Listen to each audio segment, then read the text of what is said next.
तो क्या हाल है आप सभी के। उम्मीद करते हैं सब बढ़िया होंगे, सब मौज काट रहे होंगे, अपने अपने घर पर मज़े कर रहे होंगे। तो देखिए, जैसे कि आपको पता है कि भारत के जो दुश्मन देश हैं, यानी कि भारत के जो दुश्मन हैं, आपको तो पता ही है। मैं चाइना की बात कर रहा हूँ, पाकिस्तान की बात कर रहा हूँ, लेकिन हम पाकिस्तान का नाम अभी नहीं लेंगे।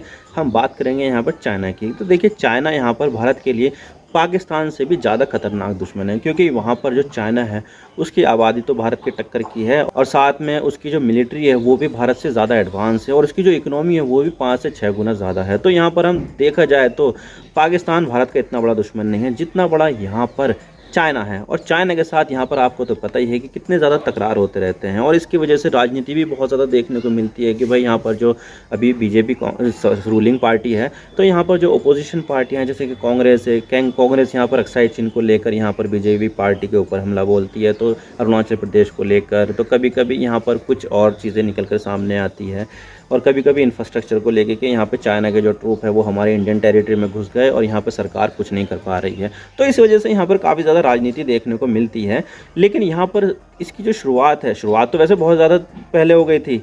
1961 में यहाँ पर युद्ध भी हुआ, लेकिन यहाँ पर अगर हम रिसेंटली अगर देखे जाए तो यहाँ पर जो बॉर्डर स्क्रिमिश है वो यहाँ पर 2017 में हुई थी, जब यहाँ पर भारत की आर्मी सिक्किम में आ गई और चाइना के सामने आ गई। डोकलाम प्लेटू की मैं बात कर रहा हूँ कि जो डोकलाम जो इंसिडेंट हुआ था वो 2017 में हुआ था, जिसमें 2 महीने तक एक तरफ भारत की आर्मी तो दूसरी तरफ चाइना की आर्मी, दोनों एक दूसरे से नज़र मिला के देख रहे हैं, और ये पता नहीं था कि यहाँ पर कब ये दोनों देश आपस में लड़ बैठे और एक बहुत ही बड़ा युद्ध हो जाए। बहुत ज़्यादा संभावना थी इस चीज़ की कि एक देश अगर हमला करेगा तो दूसरा देश भी रिटेलिएशन में हमला करेगा, और यहाँ पर ये पूरा जो युद्ध है प्रॉपर युद्ध बन जाता। तो इस चीज़ को देखते हुए यहाँ पर काफ़ी ज़्यादा चीज़ें सामने निकल कर आई है, जैसे कि जो डोकलाम प्लेटू है वो यहाँ पर देखा जाए तो है तो ये भूटान का, भारत यहाँ पर इस चीज़ को भूटान का मानता है, लेकिन यहाँ पर इस चीज़ को लेकर चाइना अपना हक जताता है, और ये चीज़ यहाँ पर दोनों देशों के बीच में भी काफ़ी ज़्यादा टेंशन लेकर आती है कि भाई चाइना और भूटान के साथ भी यहाँ पर टेंशन है लैंड की। वैसे देखा जाए तो चाइना की जो टेंशन है वो लगभग उसके सभी पड़ोसी देशों के साथ है, रशिया के साथ भी है, यहाँ पर इंडिया के साथ तो है ही, साथ में वियतनाम के साथ भी, और जो दूसरे एक दूसरे पड़ोसी देश है वहाँ पर भी, और जो साउथ चाइना सी है उसमें भी ये वहाँ पर दादागिरी दिखाता है। लेकिन मैं अगर बात करूँ नॉर्थ ईस्टर्न इंडिया की बात करूँ तो यहाँ पर जो भूटान है भारत का एक प्रमुख सहयोगी देश है, तो यहाँ पर इस चीज़ को लेकर काफ़ी ज़्यादा राउंड ऑफ टॉक हो गई थी कि जो डोकलाम का जो इशू है वो किस तरह से रिजॉल्व किया जाए। तो यहाँ पर ये चीज़ें सामने निकल आई थी कि भाई यहाँ पर जो 3 देश है इसमें इन्वॉल्व है, जैसे कि इंडिया, चाइना और भूटान, इन 3 देशों का सेम वेटेज होगा, यानी कि तीनों देशों को यहाँ पर सेम प्रायोरिटी मिलेगी कि भाई यहाँ पर आपके बिना हम कोई समझौता नहीं करेंगे। लेकिन अब यहाँ पर ये बात सामने आ रही है कि जो चाइना है वो भूटान के साथ एक पहले से ही बाउंड्री का जो डिस्प्यूट है उसको सुलझा रहा है, और यहाँ पर ये जो मसला है पूरा बाउंड्री का वो ये सारा के सारा जो है सुलझ रहा है, यानी कि दोनों देश यहाँ पर अब नॉर्मलसी की तरफ बढ़ रहे हैं। लेकिन यहाँ पर इस चीज़ को लेकर यहाँ पर इंडिया को बहुत ज़्यादा कंसर्न हो रहा है। तो आज इसके बारे में पूरी डिटेल के साथ बात करते हैं कि जो चाइना और भूटान के बीच में जो लैंड डिस्प्यूट है उसको लेकर जो भी यहाँ पर समझौता हो रहा है इससे भारत को क्या नुकसान होने वाला है। तो चलिए आज इसके बारे में पूरी डिटेल के साथ बात करते हैं। लेकिन अगर आप चैनल पर नए हो तो चैनल को सब्सक्राइब जरूर कर देना। मैं यहाँ पर ये देखता हूँ कि वीडियो तो बहुत सारे लोग देखने आते हैं लेकिन सब्सक्राइब क्यों नहीं करता है, तो सब्सक्राइब कर दो यार, यहाँ पे कोई आपका कुछ जाएगा नहीं, बस हमें थोड़ी बहुत सपोर्ट मिल जाएगी, तो सब्सक्राइब कर दीजिए। तो चलिए वीडियो का आगाज़ भी करते हैं।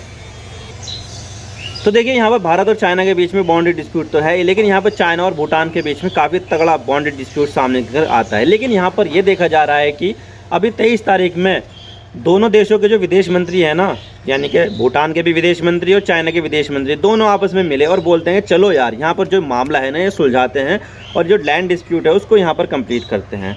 लेकिन ऐसा नहीं है कि जो टॉक चल रही है वो अभी अचानक से ही हुई है, बल्कि यहाँ पर इसकी जो कोशिश है वो कई सालों से चल रही है कि भाई यहाँ पर हम जो लैंड डिस्प्यूट है दोनों देशों का वो सुलझाना चाहते हैं कि भाई चलो यार यहाँ पर इसको मामले को रफा दफा करो। तो यहाँ पर ऑफिसर्स लेवल से बात हुई, लेकिन अब जो हो रही है वो यहाँ पर हो रही है विदेश मंत्रियों के बीच में बात कि चलो यार अब ये मामला सुलझाते हैं। तो दोनों देशों ने यहाँ पर ये कह दिया है कि भाई हम यहाँ पर जो बाउंड्री डिस्प्यूट है दोनों का वो यहाँ पर सुलझाने की कोशिश कर रहे हैं, और ये जल्दी यहाँ पर जो समझौता है वो यहाँ पर आने वाला है। अब देखिए ये जो बाउंड्री डिस्प्यूट है ये क्या है, इसके बारे में बात कर लेते हैं। तो देखिए 1950 से पहले तो चाइना और भूटान के बीच में कोई भी बाउंड्री नहीं थी, क्योंकि वहाँ पर ऐसा कोई देश था ही नहीं चाइना नाम का, वहाँ पर तो सिर्फ और सिर्फ तिब्बत देश था। लेकिन 1950 में आपको पता है कि चाइना ने तिब्बत के ऊपर अटैक किया था, और इस पूरे पूरे देश को अपने देश में मिला लिया था। तो यहाँ पर जो तिब्बत है वो पूरी तरह से चाइना का हिस्सा हो गया था। भारत ने भी इस चीज़ को एक्सेप्ट कर लिया था कि चलिए ठीक है, हम यहाँ पर आपकी जो बात है वो मान लेते हैं और जो तिब्बत है वो चाइना का हिस्सा मान लेते हैं। लेकिन यहाँ पर तिब्बत और भूटान के बीच में जो बाउंड्री थी उसको मानने से चाइना ने इनकार कर दिया कि भाई हम यहाँ पर जो तिब्बत और भूटान के बीच में जो बॉर्डर है उसको मानते नहीं है, यहाँ पर जो बॉर्डर है वो दोबारा से बनने चाहिए। तो इस वजह से यहाँ पर जो बाउंड्री डिस्प्यूट है वो दोनों देशों के बीच में एग्जिस्ट करती है। और दोनों देश ऐसा नहीं है कि छोटी मोटी बाउंड्री शेयर करते हैं, बल्कि यहाँ पर 477 किलोमीटर लंबी बाउंड्री दोनों देश शेयर करते हैं, जिसमें यहाँ पर कई सारे डिस्प्यूट देखने को मिलते हैं। और जो डोकलाम डिस्प्यूट है उसमें से भी एक डिस्प्यूट सामने निकल कर आया था कि भाई यहाँ पर डोकलाम जो है उस पर किसका हक होगा, चाइना का हक होगा या भूटान का होगा। वैसे देखा जाए तो भारत की जो पोजीशन है वो ये है कि जो डोकलाम का जो हिस्सा है वो भूटान के पास है, भूटान का अनडिस्प्यूटेड एरिया है। तो ये जो डोकलाम का जो हिस्सा है ना, भारत वो भूटान का हिस्सा मानता है कि भाई ये जो है इलाका वो भूटान का हिस्से में आता है। लेकिन यहाँ पर इन दोनों देशों के बीच में 1984 से ही बॉर्डर डिस्प्यूट को लेकर बातचीत चल रही थी, लेकिन यहाँ पर कोई ऐसा कॉन्क्रीट सामने निकल कर आया नहीं है कि भाई यहाँ पर समझौता हो जाए। कोई समझौता नहीं हुआ था। तो इस चीज़ को लेकर यहाँ पर कई सारे लंबे यहाँ पर बाउंड्री डिस्प्यूट सामने निकल कर आई, बातचीत होती रही, लेकिन अभी तक भी कोई फैसला नहीं हुआ। लेकिन अब यहाँ पर ऐसा लग रहा है कि दोनों देश इस चीज़ को लेकर सीरियस है और यहाँ पर एक समझौता हो सकता है, जिसको लेकर यहाँ पर जो इंडिया है उसको काफ़ी ज़्यादा चिंताएं हैं। क्योंकि यहाँ पर अकेला इंडिया, भूटान और चाइना पार्टी नहीं है, बल्कि यहाँ पर जो पार्टी है वो एक इंडिया भी पार्टी है। मैं आपको बता दूं कि यहाँ पर जो डोकलाम का जो इशू है वो 2017 में इंडिया के सामने आया था, जब यहाँ पर चाइना ने रोड कंस्ट्रक्ट करने की कोशिश की थी डोकलाम के हिस्से को लेकर। तो यहाँ पर जो इंडिया की जो आर्मी थी वो सामने आ गई थी, भाई करके दिखाओ, हमारे होते हुए यहाँ पर तुम कुछ नहीं करोगे। तो 2 महीने तक यहाँ पर दोनों देशों की जो सेनाएं थी वो आमने सामने खड़ी रही। एक तरफ तो चाइना की खड़ी रही और दूसरी तरफ रही इंडिया की कि भाई लड़ो, कितना लड़ना चाहते हो लड़ो, हम भी तैयार हैं, हम यहाँ पर 1 इंच भी नहीं हटेंगे। तो 2 महीने के बाद यहाँ पर थोड़ा बहुत मामला ठंडा हुआ और दोनों देशों के बीच में बातचीत चली कि भाई यहाँ पर हम किस तरह से जो टेंशन है उसको दूर कर सकते हैं। तो ये चीज़ सामने के घर आई थी और यहाँ पर दोनों देशों के बीच में डोकलाम के इशू के लेकर टेंशन देखने को मिली थी। यहाँ पर चाइना और भूटान के बीच में टेंशन देखने को नहीं मिली, लेकिन यहाँ पर चाइना और इंडिया के बीच में टेंशन देखने को मिली डोकलाम के इशू को लेकर। लेकिन सबसे बड़ा सवाल यह आता है कि अगर यहाँ पर दोनों देशों के बीच में डोकलाम को लेकर इशू है तो यहाँ पर इंडिया को क्या कंसर्न है, इंडिया की क्या चिंता है। तो देखिए यहाँ पर जो डोकलाम का जो एरिया है वो अपने आप में ही काफ़ी ज़्यादा इंपॉर्टेंट है, क्योंकि आप देखोगे तो यहाँ पर एक वैली निकल कर आती है जिसको कुछ चुम्बी वैली कहते हैं। तो जो चुम्बी वैली है वो एक ट्राई जंक्शन बनाती है इंडिया, चाइना और भूटान के बीच में। अब देखिए जो ट्राई जंक्शन है वो यहाँ पर चाइना वाले यहाँ पर मिलिट्री इंस्टॉलेशन कर रहे थे, यहाँ पर ब्रिज वगैरह बना रहे थे, रोड वगैरह बना रहे थे। तो ये चीज़ यहाँ पर स्टेटस को जो मतलब कि जो यथास्थिति है उसको यहाँ पर थ्रेटन कर रही थी कि भाई यहाँ पर ये जो स्टेटस को है उसको यहाँ पर वायलेशन किया जा रहा है। तो यहाँ पर इंडिया वहाँ पर चला गया। लेकिन यहाँ पर इंडिया की जो चिंता है वो ये है कि यहाँ से जो इंडिया का चिकन नेक है जिससे पूरा वो जो नॉर्थ ईस्ट एरिया जो जुड़ता है वो यहाँ से बहुत ज़्यादा नज़दीक है। आप देख सकते हैं कि जो तस्वीर में देख सकते हैं कि जो भारत का जो चिकन नेक है वो कितनी दूर है, बहुत कम दूर है और इसकी जो चौड़ाई है वो मुश्किल से 20-22 किलोमीटर ही होगी। तो यहाँ पे जो नैरो स्ट्रिप है चिकन नेक के नाम से, इसको सिलीगुड़ी कॉरिडोर भी बोलते हैं, क्योंकि यहाँ पर एक काफ़ी बड़ा शहर सिलीगुड़ी है, पश्चिम बंगाल में आता है। तो ये जो सिलीगुड़ी कॉरिडोर है वो यहाँ पर एक छोटा सा एक एरिया हो जाता है जिससे कि पूरा जो नॉर्थ ईस्ट एरिया है वो यहाँ पर कनेक्ट होता है। और भारत के लिए सिर्फ एक ही ऑप्शन है लैंड से कनेक्ट करने का, वो ये है सिलीगुड़ी कॉरिडोर। तो यहाँ पर भारत की चिंता ये है कि अगर यहाँ पर चाइना इसके नज़दीक आ जाएगा तो जो हमारा जो सिलीगुड़ी कॉरिडोर है वो यहाँ पर खतरे में पड़ सकता है। और यहाँ पर अगर चाइना ने कुछ हमला करके इस पूरे सिलीगुड़ी कॉरिडोर को इंडिया, पूरे रेस्ट ऑफ इंडिया से अगर कट कर दिया तो यहाँ पर जो पूरा जो नॉर्थ ईस्ट इंडिया है उससे पूरा कम्युनिकेशन भारत का ख़त्म हो जाएगा।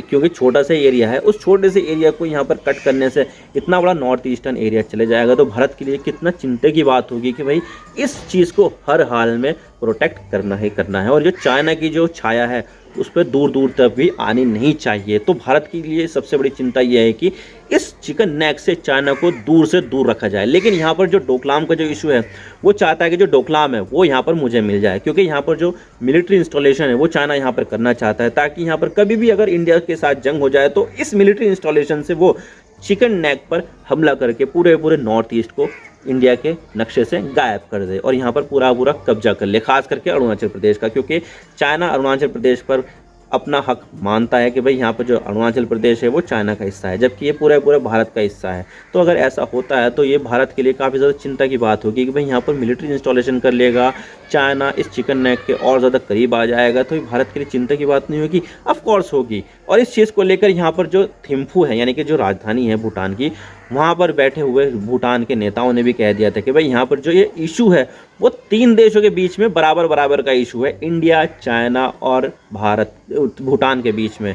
तो तीनों को यहाँ पर सेम वेटेज मिलेगी, यानी कि जितनी इंपॉर्टेंस यहाँ पर चाइना की होगी उतनी इंपॉर्टेंस यहाँ पर इंडिया की भी होगी और उतनी इंपॉर्टेंस यहाँ पर भूटान की भी होगी। लेकिन यहाँ पर इंडिया के कंसर्न को एक तरफ करते हुए ये दोनों देश यहाँ पर आपस में ही यहाँ पर जो बाउंड्री डिस्प्यूट है वो सुलझा रहे हैं, और जो भारत की जो चिंताएं हैं उसको यहाँ पर साइड में कर दिया कि भाई भारत की चिंताएं को हम क्यों देखें, वो खुद देखेंगे। तो इस तरह से यहाँ पर इन दोनों देशों ने इंडिया की जो चिंताएं हैं उसको कॉर्नर कर दिया कि भाई यहाँ पर हम इंडिया के बारे में कोई बात नहीं करेंगे। और यहाँ पर ये भी देखा जा रहा है कि जो चाइना है वो भूटान को काफ़ी ज़्यादा प्रेशराइज़ कर रहा है, यानी कि दबाव बना रहा है कि भाई यहाँ पर जो मामला है वो सुलझाओ और ये जो डोकलाम का जो हिस्सा है वो हमें दे दो। और जो एक दो छोटे छोटे एंक्लेव है उसको लेकर यहाँ पर बोल रहा है कि ठीक है, हम यहाँ पर आपको इतना बड़ा हिस्सा दे देंगे, लेकिन जो डोकलाम का जो हिस्सा है वो आप हमें दे दो। तो इस चीज़ को लेकर यहाँ पर भूटान काफ़ी ज़्यादा प्रेशर में है, क्योंकि भूटान जो है वो पूरी तरह से लैंडलॉक देश है। एक तरफ तो चाइना है तो दूसरी तरफ यहाँ पर इंडिया आ जाता है, उत्तर की तरफ चाइना, दक्षिण की तरफ इंडिया। तो यहाँ पर जो भूटान है उसके लिए यहाँ पर यही रस्साकसी रहती है कि क्या हम यहाँ पर इंडिया के साथ रहें या फिर यहाँ पर चाइना के साथ रहें। अब देखा जाए तो दोनों की इकोनॉमी ज़मीन आसमान का फ़र्क है।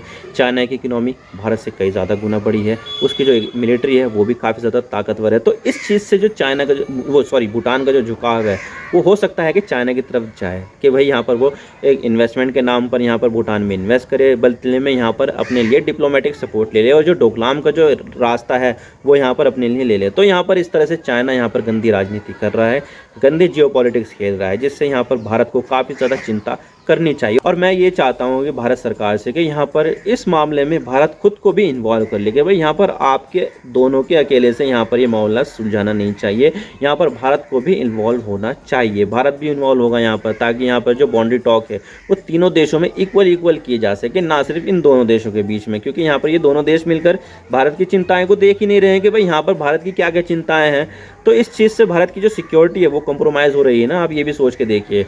तो आई होप आपको सारी बातें समझ में आ गई होगी किस तरह से यहाँ पर जो दोनों देश है वो एक दूसरे की जो बाउंड्री डिस्प्यूट है उसको सुलझाने के नाम पर भारत की जो सिक्योरिटी सिचुएशन है उसको यहाँ पर थ्रेटन कर रहे हैं। आई होप आपको सारी बातें समझ में आ गई होगी। अगर वीडियो थोड़ी सी भी पसंद आए तो लाइक कर देना, वरना डिसलाइक कर देना, लेकिन चैनल को सब्सक्राइब जरूर कर देना। आपके एक सब्सक्रिप्शन से हमें आगे कंटेंट बनाने की मोटिवेशन मिलती है। Thank you for watching. I really appreciate your precious time. God bless you all. Now signing off.